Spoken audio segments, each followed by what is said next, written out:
Mariupol में लोग जिंदगी फिर से शुरू करने की कवायद में लगे हुए हैं। वहां सब कुछ दरअसल रूसी सैनिकों ने तबाह कर दिया है। जो बचे कुचे लोग हैं वो अब नए सिरे से अपनी जिंदगी शुरू करना चाहते हैं।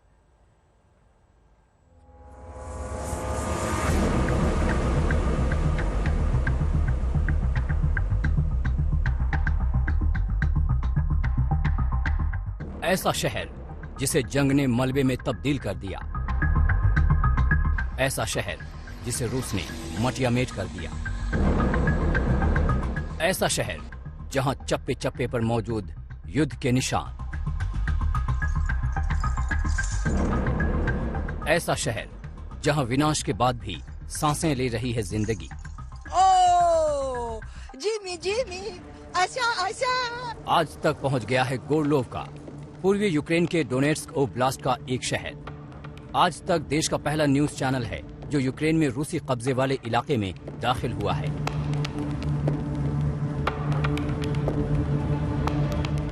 रूस के हमलों ने गोरलोवका की इमारतों को तो नष्ट कर दिया, लेकिन यहाँ हमने देखा कि स्थानीय लोगों का इस्पाती जज्बा रूसी हमले से नहीं दिख पाया। यहाँ के लोग जिंदगी के बचे खुचे टुकड़ों को समेटकर नई जिंदगी शुरू करने की कोशिश में जुटे हुए हैं। गोरलोवका सिटी जो बहुत भारी बमबारी फेस कर रहा है, शेलिंग फेस कर रहा है यूक्रेनियन साइड की तरफ से, क्योंकि यहाँ पे ज्यादातर रूसी लोग रहते हैं। 2014 से गोरलोवका डोनेट्स्क के अंडर रहा है। शीशे टूट गए लेकिन हिम्मत नहीं टूटी। यहाँ पे लोग अपने गार्डन को अभी भी संभालने की कोशिश कर रहे हैं। जो ग्लासेस शीशे जो टूट के गिरे थे इनके गार्डन में, कंप्लेन कर रही हैं, कह रही है कि मैंने अभी यहाँ पे जो सापलिंग्स जो सीड्स लगाए हैं, जिसमें अभी सापलिंग्स भी नहीं आए हैं, अगले सीजन के फूल आने हैं, वहां पर उनका गार्डन डिस्ट्रॉय कर दिया गया। तो खुद लगी हुई हैं सुबह से ये शीशे हटाने के लिए। बहुत ही, अगर आप सिचुएशन देखें, लोग अपना घर छोड़ के नहीं जा रहे।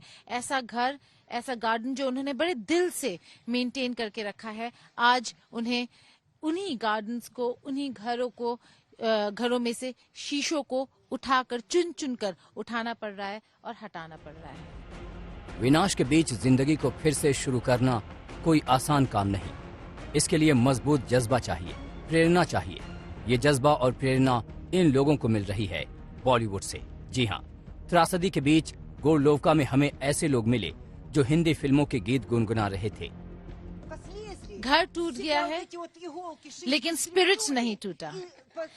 एलिना यहाँ पर न केवल कह रही है कि वापस से अपना घर वापस बनाएंगी, अपना गार्डन वापस बनाएंगी, लेकिन राज कपूर की बड़ी फैन है। वर्ल्ड वॉर 2 के बारे में बात कर रही हैं और ये कहा कि हिंदी फिल्म्स देख के उन्हें आंसू आ जाता है, इतना पसंद है। Elina, do once more what you did, the song Jimmy Jimmy. О, Джимми, Джимми, Ася, Индия, Радж Капур, люблю, не могу, всю жизнь люблю индийские фильмы. У меня столько дисков, Бобби есть, у меня много, да, Рам Шиам, Зита Гита, все у меня есть Sita диски. Gita, Ram और श्याम, अब आप लिस्ट है इनके पास, लेकिन आपको समझ आ रहा है कि जमाने की है और अभी भी भारत से उतना ही प्यार करती हैं। जिस पैमाने पर गोरलोवका में विनाश मचा है, उससे निकलकर खड़ा होने के लिए यकीनन बड़ा जज्बा चाहिए। हम गोरलोवका इलाके में कुछ और घरों में पहुंचे जहां सिर्फ और सिर्फ बर्बादी नजर आती है। गोरलोवका के इस नेबरहुड से 1 किलोमीटर दूर यूक्रेनियन फोर्सेस हैं, यानी कि ये लास्ट पॉइंट है और ये बिल्डिंग और ये नेबरहुड सबसे ज्यादा अटैक्स अगर सहे हैं तो इस नेबरहुड ने सहा है। हम ओल्हा के घर जा रहे हैं जो अपना फेस नहीं दिखाएंगी, अपना आइडेंटिटी नहीं दिखाना चाहती या बताना चाहती, क्योंकि इनके रिलेटिव्स और फैमिली मेंबर्स यूक्रेन में भी रहते हैं, इसीलिए वो नहीं दिखाना चाहती। लेकिन ये उनका घर है जो 2015 से अटैक्स होते आ रहे हैं। अभी रिसेंट अटैक में भी काफी ज्यादा नुकसान हुआ है, लेकिन ये ब्रिक्स और ये वॉल्स अगर आप देख रहे हैं फिर से बिल्ड करना शुरू कर दिया है। काफी डिटर्मिनेशन है। अपने पड़ोसी के घर में रह रही हैं क्योंकि उनका घर बिल्कुल खराब हो गया है, टूट चुका है। और अगर आप देखें यहाँ पर ये जो नेबरहुड है, मैं सत्या के साथ अगर बाहर जा सकूं, ये बिल्डिंग आखिरी बिल्डिंग है जिसके 1 किलोमीटर बाद यूक्रेनियन फोर्सेस हैं। तो सबसे ज्यादा अगर किसी नेबरहुड में डैमेज होता है वो यहाँ पर होता है, लेकिन अभी भी यहाँ पर कुछ लोग रह रहे हैं। अब हम गोरलोवका के उस इलाके में पहुंच गए हैं जहां पिछले महीने तक यूक्रेन का कब्जा था। यूक्रेनी फौज ने जंग के लिए यहां हथियारों का भंडार रखा, लेकिन रूसी फौज ने सब पर कब्जा कर लिया। यहां की दीवारों दरवाजों पर भीषण जंग के निशान मौजूद हैं। हम यहाँ जहाँ पर है, ये एक घर है जहाँ पर मशीन गन यूक्रेनियन फोर्सेस ने रखा हुआ था और अपना एक्शन यहीं से कर रहे थे। ये वो पैलेट्स हैं जो आप देख सकते हैं। ये जो दरवाजे हैं उसमें आपको दिख रहा है किस तरीके की यहाँ पे फियर्स फाइटिंग हुई है। शेल मार्क्स और शेलिंग के मार्क्स हैं। और बाकी यहाँ पे जो आसपास घर है वहां पर भी काफी सारा एम्यूनिशन रखा हुआ था।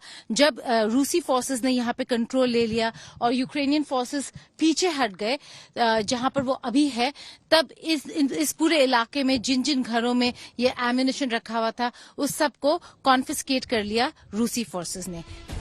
आपको लिए चलते हैं यूक्रेन के आखिरी फ्रंटलाइन पोजीशन पर। ये इलाका है बरखा स्ट्राइंका का। इस इलाके में सारे घर बर्बाद हो चुके हैं। महज 30 लोग यहाँ रह गए हैं। फ्रंट लाइन के आखिरी पोस्ट पे, आखिरी पोजीशन में हम खड़े हैं। यहाँ पे रूसी फौजों ने कंट्रोल ले लिया है, यूक्रेनियंस को पीछे कर दिया है। तो ये जो पहले यूक्रेनियन साइड था, आज ये गांव वर्खोस्त्रायांका जो है वो अब रूस के अंडर आ गया है। रूस और डोनेट्स्क के अंडर आ गया है, डीपीआर के अंडर। गांव देखे बिल्कुल बर्बाद हो चुका है, एक भी घर नहीं बचा है। मोटर शेलिंग दोनों तरफ से चल रहा है, बमबारी दोनों तरफ से चल रही है। इसी वजह से घर सारे बर्बाद हो गए हैं। यहाँ पे हमें कहा जा रहा है कि केवल 30 लोग हैं, 30 सिविलियंस जो अभी भी इस गांव में हैं और जाना नहीं चाहते हैं। बाकी सब या तो उस तरफ चले गए हैं या इस तरफ आ गए हैं। लेकिन माहौल ऐसा ही बना रहेगा यहाँ पर। क्यों? क्योंकि ये क्रिटिकल जगह था जो अब रूस के कंट्रोल में आ गया है। लड़ाई चलती रहेगी क्योंकि यूक्रेन इसे वापस पाना चाहता है और रूस इसे छोड़ना नहीं चाहता। इस जंग में यूक्रेन के जज्बे के बारे में काफी कुछ कहा गया है, लेकिन यही बात रूस के लिए भी है। हमें रूसी खेमे में एक सैनिक दंपत्ति मिला जो अपने 5 साल के बच्चे को घर छोड़कर यूक्रेन से लड़ने पहुंच गया है।